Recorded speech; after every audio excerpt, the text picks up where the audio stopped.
This is Lewis Hart for Boxing Social in association with Empire Fight Store. Always good to be joined with Huzaifah Iqbal here. It's been an eventful weekend for yourself. You're just back in the gym today training Ian Gary, obviously UFC welterweight. How was that? Good stuff, man. I think we're still recovering from the week. It was a heavy, long week. Do you know what I mean? It wasn't a smooth week at all. But I was really proud of the kid, man. Well done to him. Hats off to him. Like I said, we made the FIFA kid get into a scrap. You know what I mean? If you look back at the kid's videos and you see, he's a lovely boy, man. He's a lovely boy. He's an innocent boy. And but I think fighting's for everyone. Well, not say fighting's for everyone, but if you got the right people around you and you can train someone's mind to be able to get in there and have a scrap, then that's an achievement within itself. Yeah. Absolutely, and I guess we'll jump straight into it. Obviously, your fighter Danny Aaron's drew with Danny Simpson on the weekend. You mentioned a lot of outside noise there, and sort of it being a bit of a mad week. We'll go straight onto that. When you're with professional fighters, the fight weeks, they can be carnage, but in a different way. This one was just carnage from all the outside noise. Absolutely. And you got yourself dragged, if you're being honest, you got yourself dragged into it a little bit. How was that all to deal with, I'd imagine? Look, the thing is this, right? After the whole Swarm stuff, right? I get Misfits is a different scene to the pro scene, which is that I put myself in that position. If I go and I put myself and decide to be a part of the Misfit stuff, then it comes part and parcel of the show. That's what it is. Do you know what I mean? So you can expect some rubbish and handbags getting thrown and all of that stuff to be put out there, which I suppose it has. A job's a job for me, so you also have to kind of move with the times as well. Do you know what I mean? It is what it is. It's still boxing, and within my work and within my field, people are going to want to come and speak to me and try to get training. And this genuinely was because Danny Aaron's is a lovely kid. He's a lovely kid. I felt like I was doing a very good deed, being a part of this kid's journey. I like his story. Swarm sent him over, 10 sent him over, and I wanted to be a part of that story, and I'm proud that I did. But like I said, it's not the pro scene. You have to respect the scene for what it is. You got loads of people commenting on this, and everyone's got an opinion. Everyone's got an opinion. Everyone's gonna have an opinion. But like I said, I put myself in that limelight, so that's on me, and you deal with it as it comes. Yeah, I guess we'll jump into it. Obviously, getting a draw. Didn't get the result that he would have liked, and then obviously you didn't get the result that you would have liked. If you're being honest, it's been a few days, I guess, to sit on it. What did you make of Danny's performance against Simpson? Any coach that knows, right? Any coach that knows, on their first fight, everything's going to go out the window. You never tell your fighter that. What's the point of him coming to the gym every day if I'm telling him everything I've taught him is going to go out the window? You don't tell your fighters that. And that's why I said some coaches, you have to be the best psychiatric person. Do you know what I mean? You have to you got to have a decent bit of psychology in you, because you can't tell him that everything you've learned is going to go out the window, and by the time the nerves kick in and by the time the event takes you over, do you know what I mean? It'll be too late to snap up and get back to reality. He's against someone who is a lot older than him, maturer than him, knows how to soak in the atmosphere, will be able to handle the nerves a lot better. Someone who's actually been in the gym 5 years earlier than him, do you know what I mean? And I was hearing all of these things come fight week. It wasn't one... You know what? I actually got this video sent to me, right? Come fight week, two things happened. I got a video sent to me of Simpson's in training back in 2019, whereas what was told to us is that he's never boxed in his life, right? Now you play it back, and had Danny jumped in the ring with someone who's never boxed in their life, it'll be a complete and utter different story, right? Then I'm sitting with another coach who tells me that he saw Danny sparring in the gym 6 months prior to the fight date. I wasn't going to go back and tell my fighter on the week of the fight, you know what, he's got shitloads of experience, more than you. You don't do that. You're not supposed to do that. But the breaks are off now. You can talk about that stuff now because the fight's done. He's got the best of experience that he could have walked away with. He knows what it's like to get into a fight. And like I said, throughout the whole... Simpson's was half a stone heavier on the scales. We forced as much as we could for Danny to put on some weight, but it's not what he was trying to do. Come fight week, we found out on Tuesday that the weight had changed, so we tried to make him heavier. Come fight week, he won't make it. He weren't getting any heavier. And then come fight night, you don't know what the guy weighs. Do you know what I mean? So it was all up in the air, man. It was all up in the air.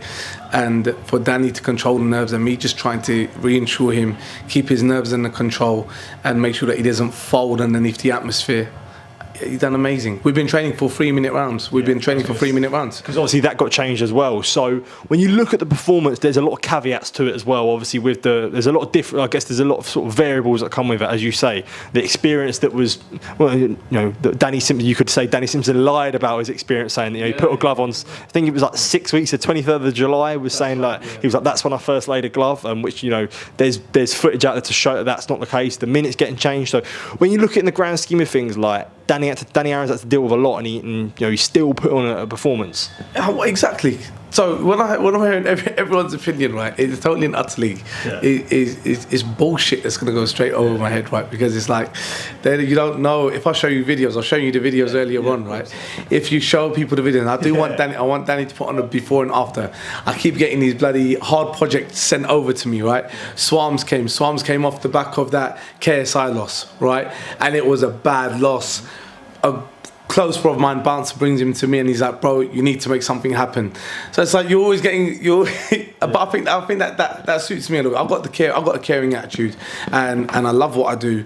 And for me, the way I came into boxing, there's always a lot more to boxing than where it is just about the occasional fighting and winning, right?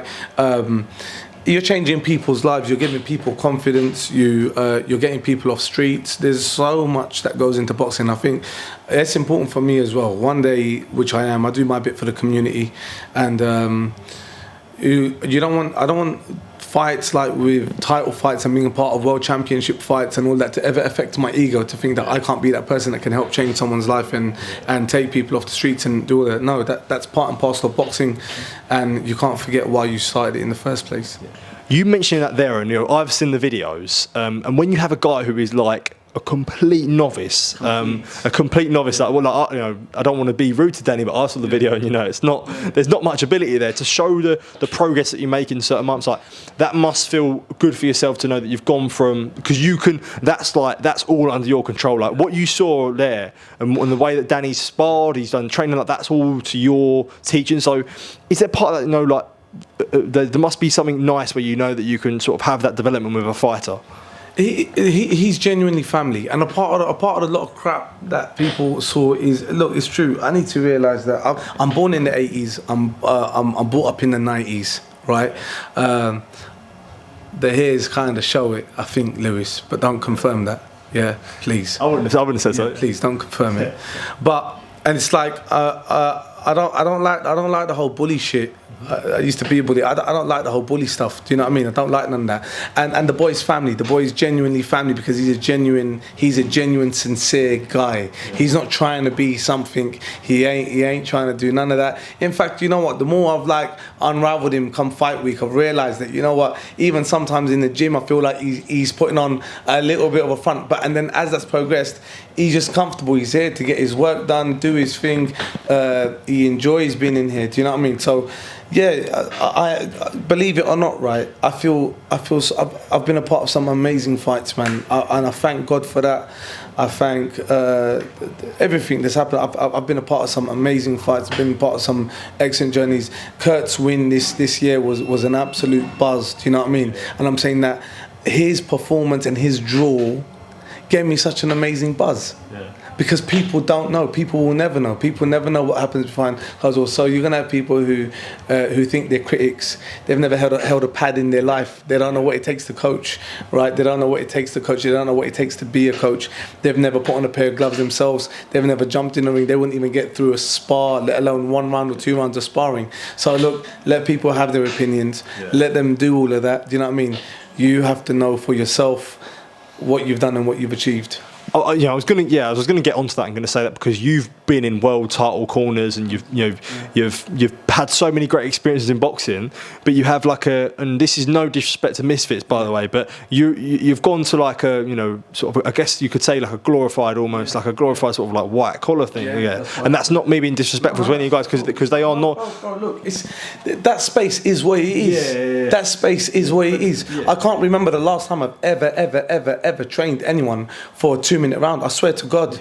Like, you will leave that for the classes when the 6 p.m. classes start here. It's on a 2-minute timer, right? But it's not what we do. Game plans, jabbing, and all of what you do in training, right, is set for 3-minute times. There's a lot more of a professional behaviour throughout the whole week, so those things don't add to the nerves and they don't add to like the anxiety or fight week and fight night. The weight, the occasions, we're like turning up to places 3.5 hours earlier. It's just draining a fighter. Are you with me? You're seeing all this drama on stage, and it's like the fight in you is like, okay, cool, like what's going on now? Yeah, it drains fighters. It's not like it's not the pro setup. So like what I was going to say there, because like when you've been involved in all that stuff and you go to like novice level, and people think that they know who you are as a trainer, like they're going to be critical, because obviously, you know, this is being honest, there's a lot of people on Saturday night who weren't impressed with Danny's performance, who expected better, and a lot of the blame goes to yourself. Like, is there ever a part that feels that frustrating, because it's like, you know, I've done, like, how you can't judge me off of like a complete novice? No, not at all. If anything, it shows a bit more about them. Do you get what I'm trying to say? It shows a bit more about them. Alhamdulillah, right? My CV is always going to speak for itself. Do you know what I mean? And my CV is always going to speak for itself, and where I am and what I do is always going to speak for itself. So who have I got to prove anything to? Do you know what I mean? It's haters gonna hate, baby.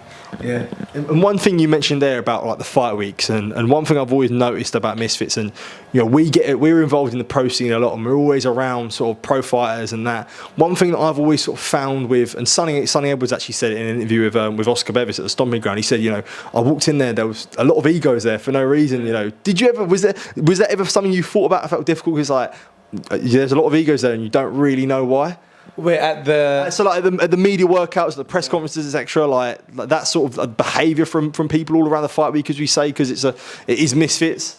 Yeah, I think yeah, there is. There's loads of egos. But me, right? I honestly, wallahi, I don't care. Yeah. Like I swear to God, I really don't care. Boxing's life, but at the same time, it's a small portion of life. There's so much more stuff. There's family, there's other work, there's so much going on, there's people around you. Do you know what I mean? There's so much more happening in life, man. You just need to learn to kind of enjoy those moments. But like I said, I always believe a good coach, an experienced coach, or someone who's got experience, right? They never criticize like that. They never, ever criticise like that, because if they've got enough experience, they do. And at the same time, I also feel like this. We now live in a world where it's for the cameras, social media, and all the rest of it. Bro, I remember some of the incidents, I was having like a decent conversation with a kid, thinking that you've got through to a kid's mind, right? And they'll go talk something on the camera, right? And you've got other people out there, they got like their own channels, and they're just being like very critical for their views and for all of this, that, and the other. Let them be, man. Let them be. And yeah, egos, there'll always be egos, because I think that's just a fight game. I think in fight games, you generally need more egos. I think on a pro scene, it's a bit more of a mature ego. Does that make sense? Yeah, right? Absolutely. Whereas when you're dealing with like raw ego, right, or guys who are less experienced, then 100% you're going to sense it and smell it a lot more.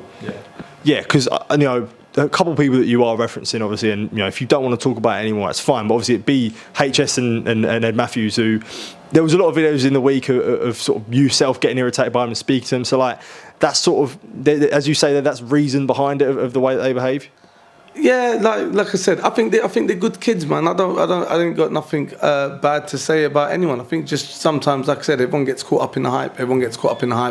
It's sometimes, like I said, even me, I'm learning. Every single person in life is learning.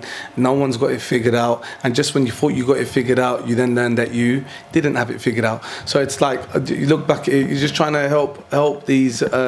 I was just trying to help him a little bit, really. Do you know what I mean? And then people will send one clip that looks like the clip looked like this and the clip looked like that, and blah blah blah blah blah. You know what I mean? Yeah. I start losing sleep over that. Yeah. Then a couple of the randoms have got ugly pictures of me, man. Do you know what I mean? Yeah, definitely. And just before we do close this off, did want to ask about sort of other fighters that you've got. Obviously, Kurt Walker edging ever closer towards a fight date. Khalid Ali, what Ibrahim as well. What's sort of the latest, I guess, with the stable? Alhamdulillah, man. I'm in a beautiful position, and I thank God for the position that I'm actually in. Do you know what I mean? I'm working with some amazing talent. Honestly, I mean that from the bottom of my heart. I'm working with some amazing talent, and it's enjoying the process. It's enjoying the journey. This is what boxing is about, where you got to like see these guys from these stages. You can see how Kurt's really creeping up now. Do you know what I mean? Kurt's really creeping up. He should have been promised a very good, decent fight some time back, and that didn't go through. No names, yeah, but that didn't go through. Do you know what I mean? And there's a lot to come. Khalid's coming back from injury. Khalid's good. Some good stuff in the pipeline for him. Spider, it's going to be Spider's week next week, baby, in a couple of weeks. You know what I mean? So I can't wait for Ibrahim, inshallah, to get out and do what he does. And like I said, being over here, then you got Danny. Danny's a part of a whole different world altogether. So really, I'm in a very fortunate position, man. Alhamdulillah, I'm in a very, very fortunate position. And I love work. I love doing what I'm doing. Love working with who I'm working with. They're amazing talents. We just got off the phone to Jamie this morning. And Jamie and Mikas talking about, God willing, maybe a title fight for Kurt by the end of the year again. Are you with me? Khalid wants to get out by the end of the year. Spider's out in a couple of weeks. He should get out again by the end of the year. There's so much to look forward to. Do you know what I mean? Danny Aaron's. Let's talk about Aaron's getting out again. Do you know what I mean? Just getting back in the gym and then getting back out again, man. Absolutely, for sure. H, as always, it's great to always see you, mate. Even better to have an interview. I always appreciate the time, mate. And yeah, appreciate it, mate. Thank you. Cheers.